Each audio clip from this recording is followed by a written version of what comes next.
Olá pessoal, tudo bem com vocês? Estamos aqui lendo a Bíblia. Estamos em Lucas 11. Leia a Bíblia, leia todos os dias. Pega a sua Bíblia aí, não esqueça de lê-la, né? No 10 eu esqueci de falar isso, mas estamos aqui. Lucas 11, tá? Esse texto é um pouco grande, mas eu acredito que a gente consiga fazer ele todo direto, né? Porque eu acredito que não vai ter tantos comentários assim, tá bom? Então vamos lá, mas aí qualquer coisa, se eu ver que tá muito grande, a gente para e divide em dois, beleza? Vamos lá. Certo dia, Jesus estava orando em determinado lugar. Quando terminou, um de seus discípulos lhe disse: Senhor, ensine-nos a orar como João ensinou aos discípulos dele. Jesus disse: Orem da seguinte forma: Pai, santificado seja o teu nome, venha o teu reino, dá-nos o pão para este dia, e perdoa nossos pecados, assim como perdoamos aqueles que pecam contra nós, e não nos deixe cair em tentação. E ele prosseguiu: Suponha que você fosse à casa de um amigo meia-noite para pedir 3 pães, dizendo: Um amigo meu acaba de chegar para me visitar e não tenho nada para lhe oferecer. E ele respondesse lá de dentro: Não me perturbe. A porta já está trancada e minha família e eu estamos deitados. Não posso ajudá-lo. Eu lhe digo que, embora ele não o faça por amizade, se você continuar a bater a porta, ele se levantará e lhe dará o que precisa por causa da sua insistência. Portanto, eu lhe digo: peçam e receberão, procure e encontrarão, batam e a porta lhe será aberta. Pois todo o que pede recebe, e todos os que procuram encontram, e para todos que batem, a porta é aberta. Vocês são pais, respondam: se o seu filho lhe pedir um peixe, você lhe dará uma cobra? Ou se pedir um ovo, lhe dará um escorpião? Portanto, se vocês que são pecadores sabem como dar bons presentes aos seus filhos, quanto mais seu Pai no céu dará o Espírito Santo aos que lhe pedirem. Aqui nós temos a oração, né, do Pai Nosso, aonde o Senhor vai dizer para a gente orar da seguinte forma. E aí aqui ele vai fazer afirmações, né? Pai, santificado seja o teu nome, venha o teu reino, dá-nos o pão para este dia, perdoa os nossos pecados, assim como nós perdoamos aqueles que pecam contra nós, não nos deixe cair em tentação. Então, são coisas importantes da gente entender. Primeira coisa que ele vai nos ensinar é orar ao nosso Pai, né? É uma forma de orar. Pai, né? Santificado é o teu nome, então que nós revelemos a santidade do nome de Deus, que a gente busque que o reino dele seja manifestado aqui, que venha o seu reino, né? Dá-nos o pão para este dia, né? Então, diariamente nós precisamos do pão do Senhor, é ele quem nos dá, ele quem nos sustenta, né? Não só financeiramente, mas espiritualmente também. Perdoa os nossos pecados, né? Deus perdoa os nossos pecados como? Assim como nós perdoamos aqueles que pecam contra nós. Então, nós estamos no caminho da graça. Assim como nós manifestamos graça, graça a nós foi manifestada. Mas como eu disse, Deus já deu graça. Deus já nos perdoou. E por isso agora nós também perdoamos, tá? Ele não nos deixa cair em tentação. E aí ele vai falar sobre essa questão de que meia-noite chega alguém na sua casa e aí você vai lá bater no seu vizinho, né? Ó, um amigo meu acaba de chegar. Suponha que você fosse à casa de uma amiga meia-noite para lhe pedir pão, né? E aí, muitas vezes, tá dizendo aqui que talvez ele não faça pela amizade, mas pela insistência, né? E aí ele vai trazer essa questão de pedir, e você vai receber, procurar, e você vai encontrar, bater, a porta será aberta. Mas ele vai falar assim, seu filho pedir pão, você não vai dar para ele cadê, gente, o do pão? Cadê? Bom, enfim, se o seu filho lhe pedir peixe, você não vai dar cobra, né? Se ele pedir um ovo, você não vai dar um escorpião. E ele vai dizer que Deus sabe o que dá para nós, né? Então, se você pedir o Espírito Santo, ele vai te dar o Espírito Santo, que vai, através dos gemidos inexprimíveis, expressar de fato aquilo, né, que nós precisamos. Mas claro que isso aqui não está no contexto, mas é importante a gente entender que ele vai terminar dizendo: quanto mais o Pai no céu dará o Espírito Santo ao que lhe pedirem. Então, o meu conselho para você é parar tudo e fazer uma oração e dizer: Pai, dá-me, enche-me com o teu Espírito Santo. Eu te peço isso, Pai, em teu santo nome, né?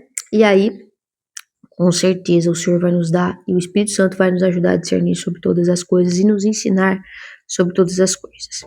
Certo dia, Jesus expulsou um demônio que deixava um homem mudo. E quando o demônio saiu, o homem começou a falar. A multidão ficou admirada.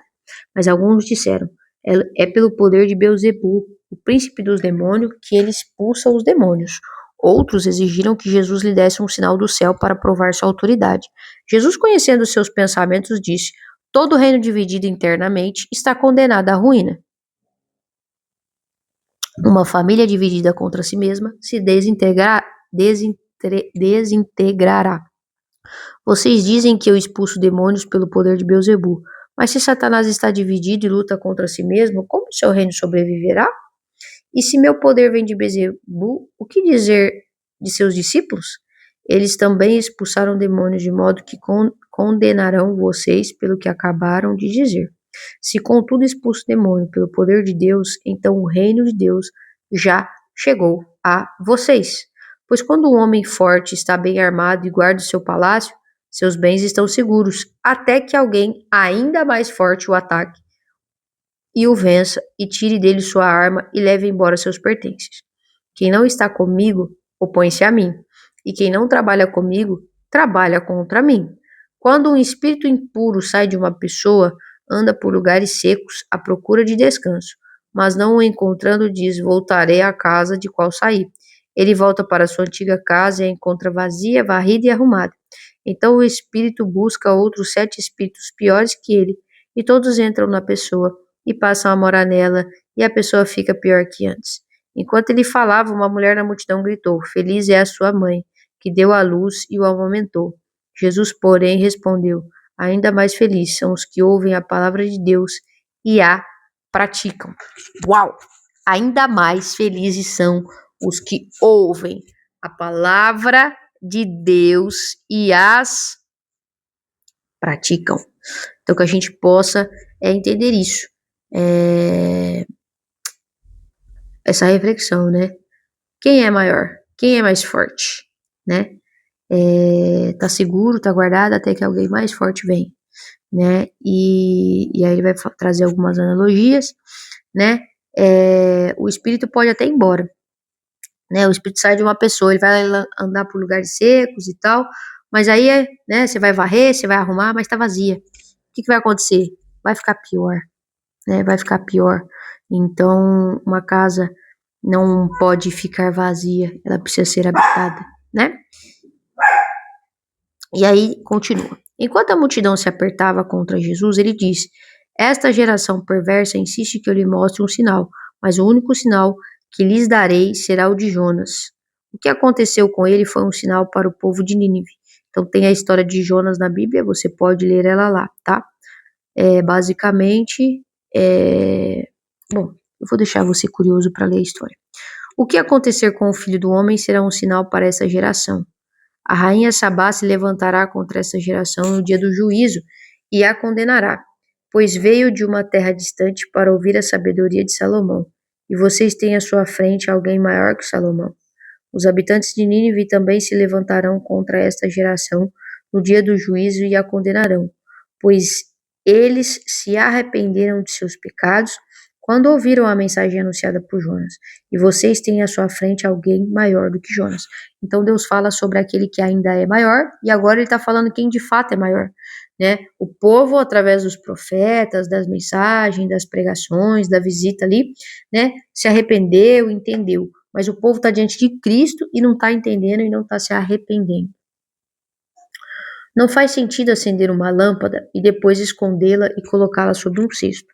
Pelo contrário, ela é colocada num pedestal onde sua luz é vista por todos que entram na casa. Seus olhos são como uma lâmpada que ilumina todo o corpo. Quando os olhos são bons, todo o corpo se enche de luz, mas quando são maus, o corpo se enche de escuridão.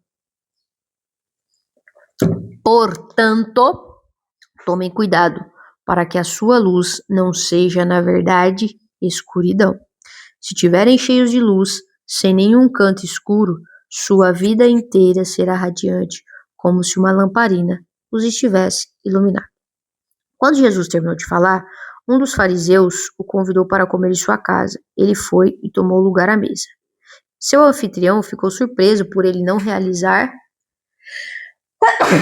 perdão, primeiro a cerimônia de lavar as mãos, como era costume entre os judeus. Então o Senhor lhe disse: vocês, fariseus, têm o cuidado de limpar o exterior do copo e do prato, mas estão sujos por dentro, cheios de ganância e perversidade. Tolos! Acaso Deus não fez tanto o interior como o exterior? Portanto, limpem o interior, dando oferta aos necessitados, e ficarão limpos por completo. Que aflição os espera, fariseus! Vocês têm o cuidado de dar o dízimo da hortelã, da arruda, de todas as ervas, mas negligenciam a justiça e o amor de Deus. Sim, vocês deviam fazer essas coisas, mas sem descuidar das mais importantes. Que aflição os espera, fariseus! Pois vocês gostam de sentar nos lugares de honra nas sinagogas e de receber saudações respeitosas enquanto andam pelas praças. Sim, que aflição os espera, pois são como túmulos escondidos. As pessoas passam por cima deles sem saber onde estão pisando. Então, um especialista da lei disse: Mestre, o Senhor insultou também a nós com o que acabou de dizer. Jesus respondeu: Sim, que aflição também os espera, especialista da lei, pois oprimem as pessoas com exigências insuportáveis e não move um dedo sequer para aliviar seus fardos. Que aflição os espera, pois constrói monumentos para os profetas que seus próprios antepassados assassinaram.